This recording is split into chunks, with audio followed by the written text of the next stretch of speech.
Shalom, shalom en peuple de Dieu. Na pesi biso encore une fois mbote na kombo na Yesu.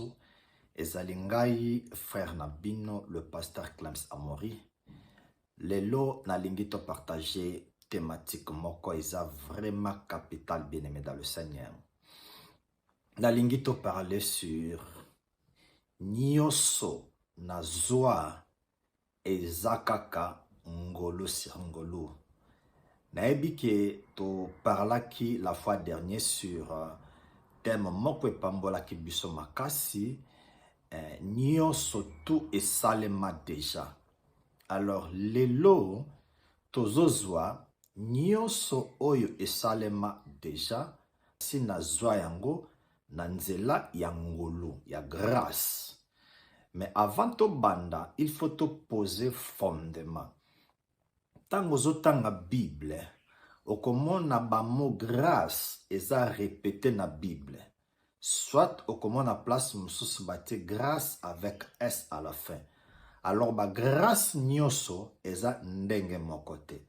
Tozako expliquer siko ba grâce eza na 4 ou bien 5 significations au Bible azotalisa biso. Exemple na kozwa na Proverbe chapitre 31 le verset 30. Place balobi que la grâce est trompeuse. Wana eza grâce te oyo ebikisa biso soit tolobaka karis. Mais dans Proverbe chapitre 31 le verset 30, là on nous parle plus. Il y a mot charme. Nazwango na parole de vie. En Proverbe chapitre 31 le verset 30. Je lis la parole de Dieu. Na tangi nanu na Louis II et puis na tanga na parole de vie. Na Louis II balobi, la grâce est trompeuse. Oh, ils ont na Louis II. Na parole de vie balobi, le charme est trompé. Donc, tu dois comprendre que tant bazo parler biso sur grâce, ils ont ba signification et belé au grâce azako pesa biso na Bible. Tozo lisusu na 2 Corinthiens chapitre 6 le verset 1. Wana bazo parler biso babike, ne prenez pas la grâce de Dieu en vain. Le mot grâce na 2 Corinthiens 6 1 bazo parler biso plus grâce wana eza don. Tokoye bango ndenge nini? Soki toye na Romains chapitre 12 le verset 6 wana Bible ezoloba ke tozwa ba grâce to ba don o eza différent. Donc deuxième grâce bon parler biso eza plus don. To toucher sous na 2 Corinthiens chapitre 9 le verset 8. Oyo bazo talisa biso baza koloba ke tango tozo pesa na evanzambe Bible dit que Dieu peut vous combler de toutes sortes de grâces. Alors grâce wana batango avec S à la fin. Donc elingi kolobaka ke nzamba akopambola biso na ba bienfait nyonso o tozanango besoin. Donc le mot grâce na 2 Corinthiens chapitre 9 le verset 8 elingi kolobaka les bienfaits de Dieu. Tokozwa lisusu na 1 Timothée chapitre 4 le verset 4. Wana la Bible déclare dans Louis II baloba que tout ce que Dieu a créé est bon, mais nous devons le manger seulement par action de grâce. Action de grâce elingaka koloba ko remercier Nzambe. Donc to placer ba fondement na biso pona kotala ke le mot grâce dans la Bible eza ko répéter et belé ba signification nango pesa différent. Mais biso siko tokozala basé par rapport à grâce qu'on appelle charis, qu'on appelle faveur imméritée au biso tozwa o memela biso nyo soto o Nzambe asi asala.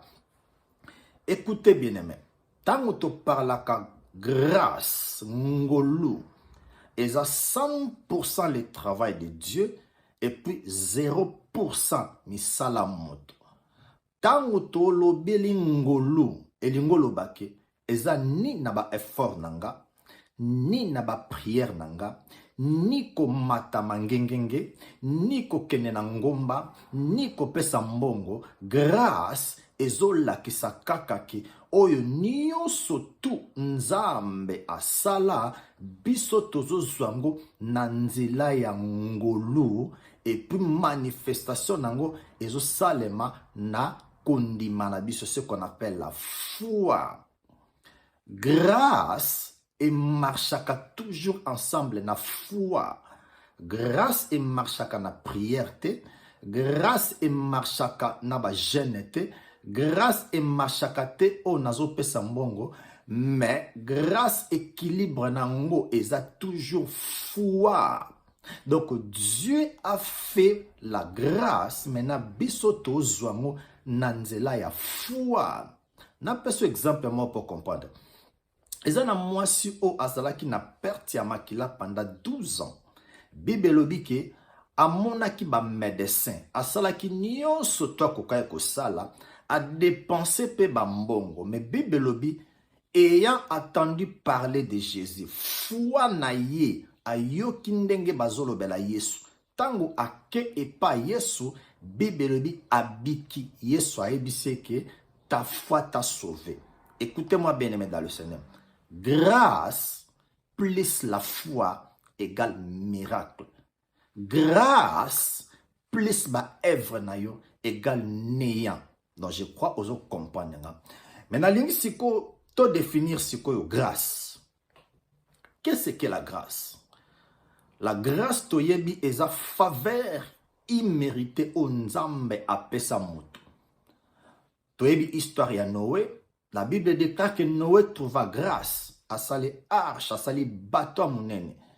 Donc Noé a kenda université, mais grâce au azui et pese faculté à mailler les pots à coma ingénieur à tonga bateau.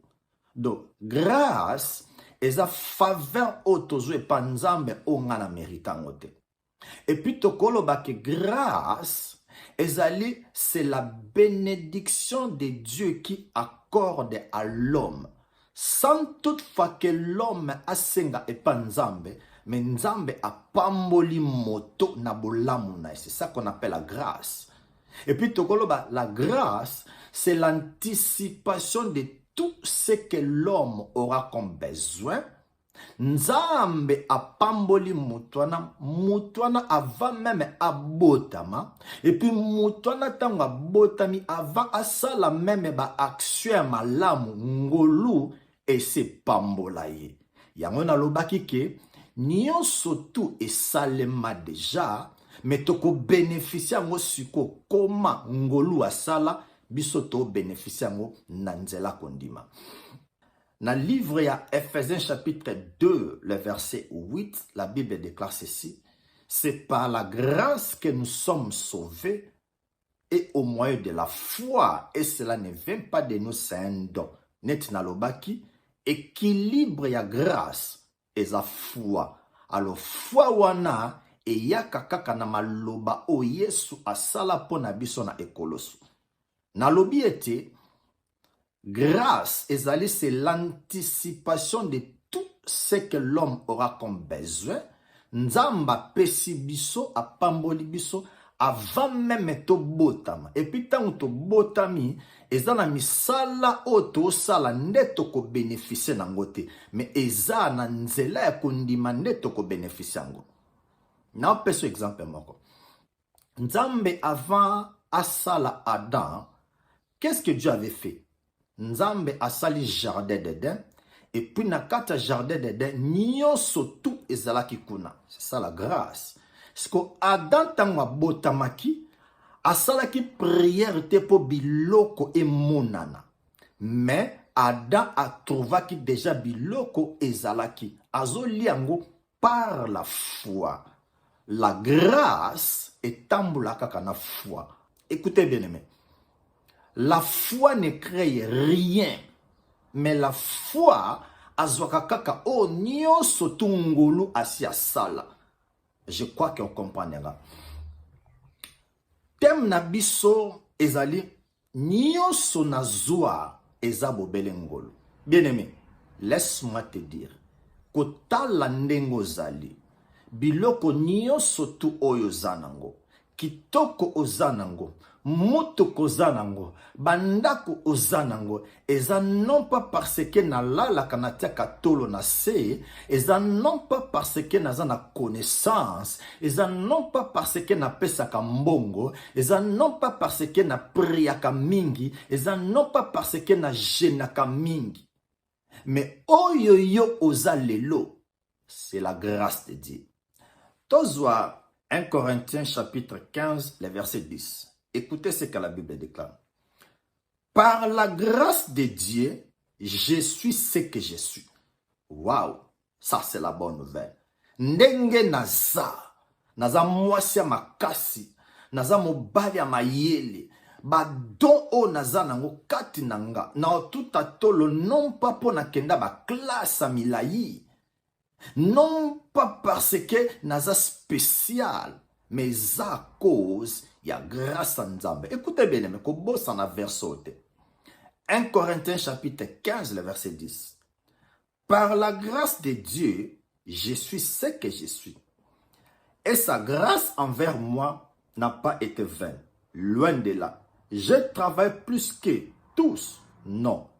Mais, moi, toutefois, mais la grâce de Dieu qui est avec moi. La parole du Seigneur. Donc, apôtre Paul a lobby, comment na onga na zalelo, na travail ko le kabatu mingi te, na mati mangengenge te, jeune te, mais kotala onga na zalelo, c'est la grâce de Dieu. Bien aimé, ngolu nzambe, eza capital na ba vie na biso. Oyebelo ko moko bien aimé, eza capital otoko ko bosa langote, grâce dans l'Ancien Testament, grâce ezalaki sélectif. Nzamba zo pona batu moko, neti exemple à Noé, Bible lobi que Noé a trouvé grâce et puis a sali bato. Dans l'Ancien Testament, grâce nzamba bandako pona. Mais dans le Nouveau Testament, dans la Nouvelle Alliance, nzamba pona ka batu te o akopesa bango grâce. Parce que Tite chapitre 2, le verset 11, la Bible déclare que la grâce de Dieu, source du salut, a été manifestée pour tout le monde. Dans Tangolo, Nzamba pona batute pa pesa bango grâce, mais grâce à Nzamba, eza pona mutu nyosoto. C'est pourquoi bien m'écouter. To sala ka ba prière o teke Nzambe sala nga ngolu na yo. Nzamba ko sala yo ngolu te. Soko binzamba salo ngolu aneza prière ya Ancien Testament, ndenge Nzamba ebisaki Moïse, na kosala ngolu na muto na lingi. Mais na Nouvelle Alliance, la grâce de Dieu nous a été manifestée. Et kulusu et pesabiso nyonso tout bien aimé dans le Seigneur. Ndenge na lubaki kozala otoza, c'est la grâce de Dieu. Tozwa deuxième point bien aimé dans le Seigneur, ezali grâce a memela biso nyonso tout oyo mutu akoza nango besoin. Je le répète, la grâce nous a donné toutes choses oyo mutu akoza nango besoin. Besoin mbongo, besoin mutuka, besoin kobota, besoin ko voyager, nyonso tout oyo mutu akoza nango besoin, grâce a sa pesa. C'est pourquoi tozoloba nyonso to ese salema bien-aimé. Biso toko créer biloko asikate, mais les choses a été déjà faites avant même ngana botama. C'est ça la grâce. Tozwa 1 Corinthiens chapitre 2, le verset 12. Total la grâce nous a donné toutes choses. Yango ozomona bien-aimé. Oleto priaka Nzambe pesanga na lobakango chaque fois. Nous devons prier tout lobaka Nzambe merci pour pesanga nyoso. 1 Corinthiens chapitre 2, le verset 12. Or, nous n'avons pas reçu l'esprit du monde, mais l'esprit qui vient de Dieu, afin que nous connaissions les choses que Dieu nous a données par sa grâce. Nous disons Amen à l'écriture. Nous avons la parole de vie. Nous n'avons pas reçu l'esprit du monde. Nous avons reçu l'esprit qui vient de Dieu. Alors, nous pouvons reconnaître les dons, les bienfaits que Dieu nous a donnés par sa grâce. Je crois bien aimé, tous comprendre. La grâce nous a donné toutes choses. Tala oyozali, non pas pour n'avoir effort na yo, c'est la grâce de Dieu. La grâce de Dieu, source à protection, grâce source à mariage, grâce source à bana, grâce source à voyage, grâce source à mbongo, grâce à zaneti mama, à bota bana, à boti délivrance, à boti la vie en abonne, à boti nyonso tout au motako zanango besoin. Et koulou bien aimé, et Salema, il y a 2000 ans, avant même Yobotam. Donc, si nous sommes sauvés aujourd'hui, et ça non pas pour la misala na biso, mais à cause, il y a grâce à Nzambe tous a sauvé. Donc, kozala mama ya bana, kozala papa ya bana, kozala serviteur de Dieu, kozala chantre, kozala chauffeur, kozala oyo ozale lo bien-aimé. Que tout a katolo non pas pour na œuvre aux sales, mais tout a tolo plus pour na ngolu, na zwa nyonso tu na ngolu. Tozo Ephésiens chapitre 2, le verset 8. Alingaka verset au mingi. Ephésiens chapitre 2, le verset 8. Je lis la parole de Dieu. Na zwa na parole de vie. En effet, vous êtes sauvés par la grâce, à la bonté de Dieu, et parce que vous croyez. Cela ne vient pas de vous, c'est Dieu qui vous sauve. Écoutez le verset 9. Le salut ne vient pas de vos actions que vous faites, que personne ne se vante. Donc, balobi toza ya kobika na nzela ya ngolu. Tobiki na ndenge nini na nzela ya foi. Et puis verset 9 alobike, bobiki na nzela ngolu na nzela ya foi, po mutu moko te atuta tolo na ba œuvre na edo elingolo ba jeûne, ba prière, ba action de grâce, komata na ngomba, pona chasser ba démon, ba œuvre onzo tezo sala nyoso tu ekweyi. Tout c'est la grâce de Dieu. Au moyen de la foi. Ya wana lobaki, grâce à tamboula kaka na foi. Équilibre ya grâce, eza toujours foi. Nazwango na lui second. C'est par la grâce de Dieu que vous êtes sauvés. Donc, au bika na yo, eza ngolo. Ko bala na yo, eza ngolo. Kozala mosali ya nzambe, eza ngolo. Kozala chantre, eza ngolo. Que chasser démon eza ngolo. Nyonso tout eza bobele ngolo sur ngolo. Écoutez maintenant.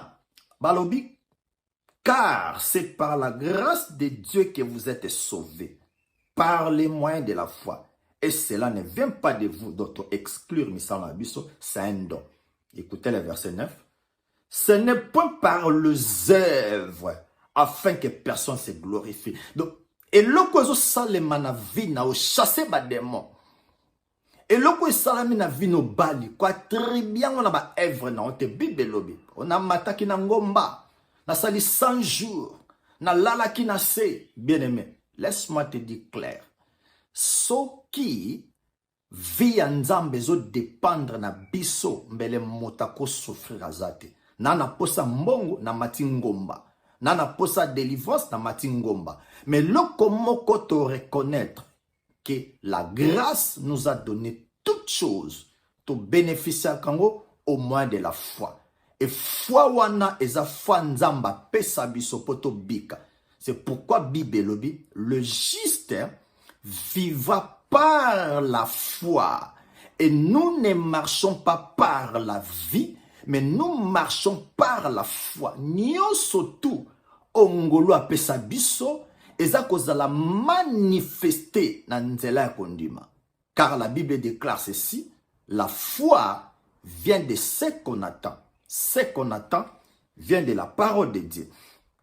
Toi, toucher les sous en point sous je crois que la même mosali en Nzambe, hein?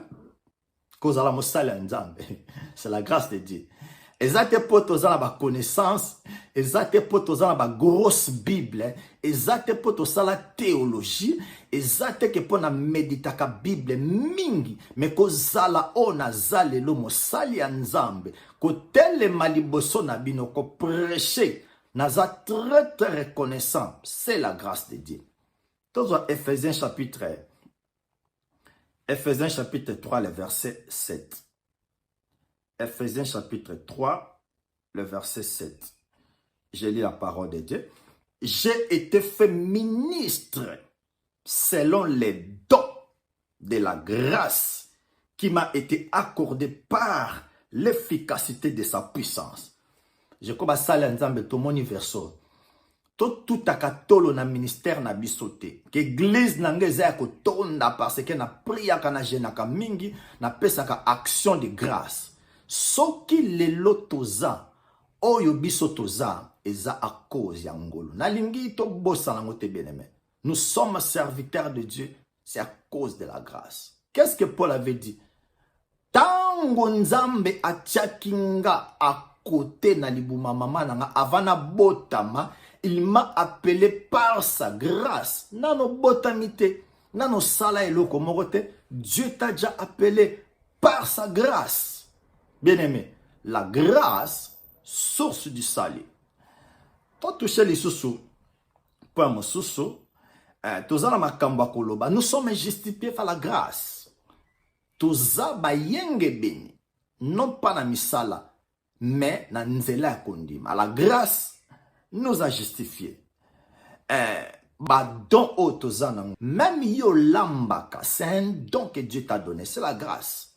Même yo motokata suki, c'est un don que Dieu t'a donné, c'est la grâce. Même kitoko zanango, c'est un don, et sa grâce nde mutesala ndemwana. Yo mutoza joueur obetaka bale kitoko, c'est un don nzamba sala yo. Donc ba don nyo sotu otozanango na vie na biso. C'est la grâce de Dieu. C'est pourquoi Jacques Elobaki, tout don et toute excellence grâce vient d'en-haut. Et nous sommes takalikolo. Donc, naza o naza, à cause d'angolo nzambe, o na simba na maboko na naza nango, et ça toujours à cause nzambe. Tozwa force na biso e utaka wapi, makasi. O lamuki obi, lelonga na lamuki naza makasi pena makasi. Eza ngolo. Tango zo kondo bota mwana, force wana. Ezo ta toujours na ngolo. Tango zo pousse a voiture, oza fatigué, force wana. Ezo ta toujours na ngolo. Ozo tambola makolo, outi en masina, ozo kende ti na zandu makolo, force wana. C'est la grâce. Bien aimé. Ngana tutaka tolo. O naza, eza ngolo. Ceux qui n'attendent 20 ans n'ont passé, ndenge na zalaka. Mais lelo ceux qui n'attendent vie non pas cause à prière, et à cause à ngolo nzambe. Konyata ba mboka otoza lelo, et non pas pour nzamba linganga, mais et toujours pour na ngolo na ye o eza kati na ngai. Oyebi apôtre Paul abande ko priya zo ebisa Yesu abi luane baba biloko ezolanda ngai. Yesu ebisa qui ma grâce te suffit. Je crois histoire otoyo kango ke apôtre Paul azaka na kunki. Donc apôtre Paul azo prier nzambe alobi ke nzambe éloigné nga na kunki. Or que apôtre Paul azaki na kunki te. Soki kunki zalaki maladie, apôtre Paul alingaka loba j'ai prié 3 fois le Seigneur de me guérir. Mais apôtre Paul a dit que j'ai prié 3 fois le Seigneur de m'éloigner d'eux. Donc, toyoka ke apôtre Paul azalaka na kunki ya munene. Mais pour notre information, ezalaka kunki te, ezalaka ba persécution o ibande kolanda. Parce que la maladie, on doit la guérir. Mais apôtre Paul a dit que j'ai prié le Seigneur de me guérir. J'ai prié le Seigneur de m'éloigner d'eux. Ba éloignaka maladie te, mais ba guérissaka maladie. Question na yo zaboy. Frère Clems, nyonso tout et salema déjà tozu yango na nzela ya kondima. Ngolu asali biso tondima. Mais makambo yango nazomona yango te. Ça c'est vraiment capital. Mais makambo yango nazomona yango te. Na opesa yo quelques points. Et c'est très important. Pourquoi makambo oyo nzamba sala mais yo ozo bénéficier yango te. Pour liboso ezali makambo tout nzamba sala tozwa kango non pas na misala.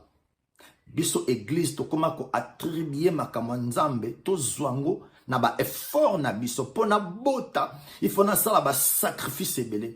Donc pona zwa biloko pa nzambe il faut na sala non. Biloko wana ezo manifester te na ba vie na biso pour toza ko tia ba effort na biso na premier point. Nous devons considérer plus la grâce au asala nanzela kondima. Tozwa Tite chapitre 3 verset 4. Mais lorsque la bonté de Dieu notre sauveur et son amour pour les hommes ont été manifestés, il nous a sauvés. Non à cause des œuvres de justice que nous aurons faites. Donc, tangu bolingwa nzambe, ngolu ya nzambe, et se manifester na vie na biso, Bibelobi a sauvé biso. Premier point. Pourquoi biloko wana ezala manifesté? Parce que tozo tia plus ma œuvre na biso liboso. Au lieu de considérer des choses qui a été déjà faites na ngolu, biso to tia kondima na biso. Kondima na tozo tsua ngo wapi. Tozo zwango na makambo o Yesu asala. Ça c'est le premier point. Deuxième point, pourquoi makambo wana ezo marché te? C'est très simple. Parce que oza ignorant. Moto aza ignorant, moi pe a bénéficier le quoi nezate. Soki yo yebike na tela ombongo na banque au bénéficiango. Mais soki yo yebite malgré na tela ombongo na banque, moi au bénéficiango ezate. Yango Osée 4:6 elobi mon peuple périt faute ya connaissance. La Bible n'a pas dit que mon peuple périt parce que azo génétait, azo priétait, azo pesambongote, mais la Bible déclare que mon peuple périt faute de la connaissance. Le deuxième point au makambezo marché parce que naza ignorant. Écoutez, la Bible déclare ceci dans 2 Pierre chapitre 1 verset 3 et 4. Dans sa divine puissance, Dieu nous a donné ce qui contribue à la vie et à la piété. Tozo nyonso tout nanzela ngolu. Mais pourquoi nga no souffrir? Parce que naza ignorant.